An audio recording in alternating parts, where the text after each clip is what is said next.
যে আগে আগে সালাম দেয় তার হৃদয় থেকে আল্লাহ অহংকার তুলে নেয়।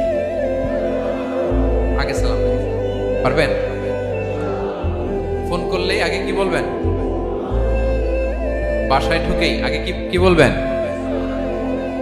স্ত্রীকে আগে সালাম দিবেন, বন্ধুকে আগে সালাম দিবেন, বাসার কাজের লোকটাকে আগে সালাম দিবেন, আপনার ড্রাইভারকে আগে সালাম দিবেন, বাসার দারোয়ানটারে আগে সালাম দিবেন।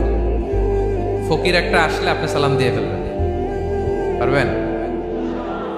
হৃদয় থেকে অহংকার ফেলে দিবে